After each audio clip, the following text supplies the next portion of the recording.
अस्सलाम वालेकुम नाज़रीन। अभी सोशल मीडिया पर एक बड़ी गर्मा गर्म बहस चल रही है तहरीक लब्बैक पाकिस्तान की जानिब से एहतजाज के मामले पर।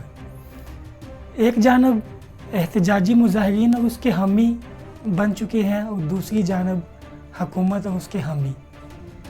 हुकूमत और उसके हामियों का ये कहना है कि ये इश्क़ रसूल का कौन सा तरीका है जब आप अपने ही लोगों को नुकसान पहुंचा रहे हैं।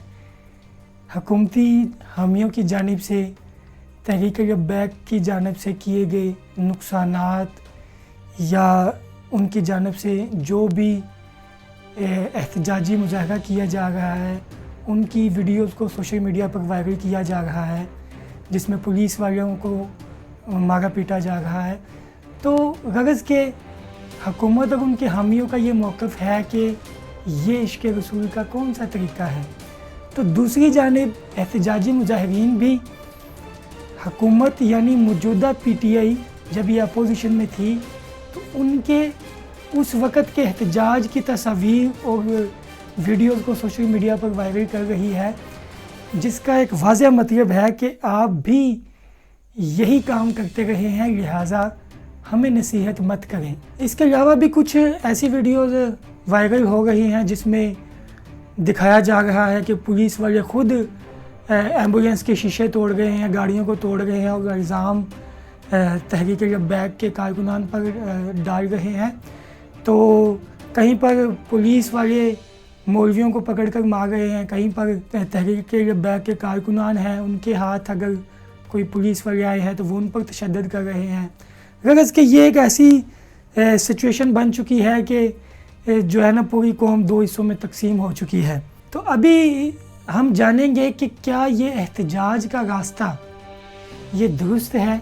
तो उसके लिए हमें सबसे पहले एहतजाज की बेस को समझना पड़ेगा कि एहतजाज किया क्यों जाता है, क्योंकि जब तक हम किसी भी मामला की उसकी बुनियाद को नहीं समझेंगे तो हम मामले को सही तरीके से ना ही समझ पाएंगे और ना ही हम उसका कोई सोल्यूशन निकाल पाएंगे। फ़र्ज़ करें कि अगर किसी गरीब शख्स के यहाँ कोई चोरी हो जाती है या कोई भी ऐसा मामला बन जाता है कि वो थाने में जाता है FIR दर्ज करवाने, तो वहाँ पर कोई उसकी बात नहीं सुनता और उसको अपनी बात सुनाने के लिए ना उसके पास पैसे हैं और ना ही किसी बाअसर शख्सियत की सिफारिश है। तो ऐसी सिचुएशन में ज़ाहिर कौन उसकी बात सुनेगा। तो जब उसकी कोई बात नहीं सुनता तो फिर उसके पास दो ऑप्शन बच जाते हैं कि या तो वो अपने मौक़िफ़ से पीछे हट जाए, विड्रॉ कर लिए, या फिर दूसरा ऑप्शन कबूल कर लिए। और वो दूसरा ऑप्शन होता है एहतजाज का। वो 5-10 बंदे इकट्ठे करता है, शहर की किसी भी मेन शाहराह को बंद कर देता है, चंद टायर इकट्ठे किए, उनको आग लगा दी और एहतजाज शुरू। यकीन माने कि जैसे ही वो ये रास्ता अपनाता है फ़ौरन पुलिस वहाँ पर पहुँच जाती है और उससे पूछती है कि आपका क्या मसला है। यकीन करें जिस इलाके के लोगों में इत्तेफाक है और वो एहतजाज भी करना जानते हैं तो वहाँ पर हुकूमत भी बेबस हो जाती है। ये बात डोमेस्टिक लेवल की है। इस तरह की बेशुमार मिसालें हमारे माशरे में पाई जाती हैं। इसी एक डोमेस्टिक मिसाल को अगर हम नेशनल लेवल पर लेकर जाएं तो हम जानते हैं कि 2013 में जब कौमी इलेक्शन हुए उसमें पाकिस्तान मुस्लिम लीग नून जीत गई, PTI हार गई, तो उन्होंने फ़ौरन धांधली का इल्ज़ाम लगाया और चंद मखसूस हलकों को खोलने का मुतालबा किया, यानी उनकी दोबारा काउंटिंग करवाने का मुतालबा किया। हुकूमत नहीं मानी तो PTI ने क्या किया, ये लोग सड़कों पर आ गए, इस्लामाबाद को ब्लॉक जाम कर दिया और पाकिस्तान की तारीख़ का तवील तरीन इन्होंने धरना दिया। थोड़ा सा और पीछे जाएं तो इससे पहले जब नून लीग की गवर्नमेंट से पहले पाकिस्तान पीपल्स पार्टी की हुकूमत थी तो उसके दौर में पाकिस्तान मुस्लिम लीग नून का मौक़िफ़ था कि जुडिशरी को और ख़ुसूस बिलख़ुसूस इफ्तिखार मोहम्मद चौधरी को जो चीफ़ जस्टिस ऑफ पाकिस्तान थे उनको बहाल किया जाए।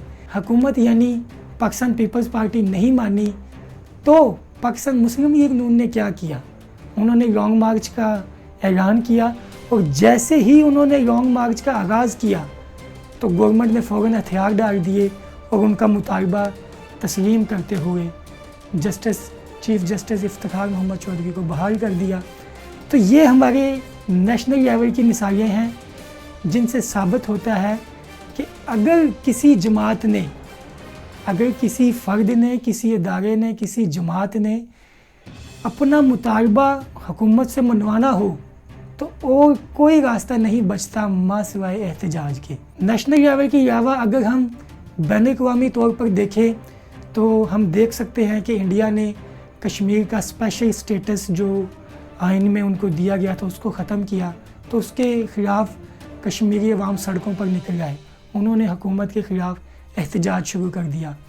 اسی طرح ایک اور مثال میں دیکھ سکتے ہیں کہ میانمار، جسے ہم برما بھی کہتے ہیں، وہاں پر فوج نے مارشل لا لگایا تو لوگ اس مارشل لا کے خلاف سڑکوں پر آ گئے، ان کا ابھی بھی تصادم چل رہا ہے، بے شمار لوگ اس تصادم میں اپنی جان سے ہاتھ دھو بیٹھے ہیں، لیکن کوئی بھی اپنے موقف سے ہٹنے کو تیار نہیں۔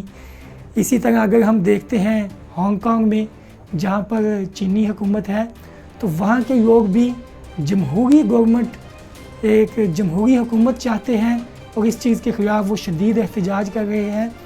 تو وہ سچویشن بھی ابھی موجودہ سچویشن میں چل رہی ہے کہ وہاں پر کیسے لوگ حکومت کے خلاف پرزور احتجاج کر رہے ہیں۔ اس کے علاوہ اگر ہم امریکہ میں دیکھیں تو ابھی پچھلے دنوں وہاں پر ایک پولیس کے ساتھ تصادم میں ایک سیاہ فام کی موت ہوئی اور حکومت نے وہاں پر ایک کرفیو بھی نافذ کیا۔ تو اس سے پہلے بھی وہاں پر ایک سیاہ فام کی ہلاکت کی وجہ سے لگاتار کئی شہروں میں مظاہرے ہوئے۔ تو ان انٹرنیشنل مثالوں سے بھی یہ بات عیاں ہے کہ اگر کسی فرد، جماعت یا کسی مخصوص طبقہ کی جب حکومت بات نہیں سنتی تو ان کے پاس احتجاج کے علاوہ کوئی راستہ نہیں بچ جاتا۔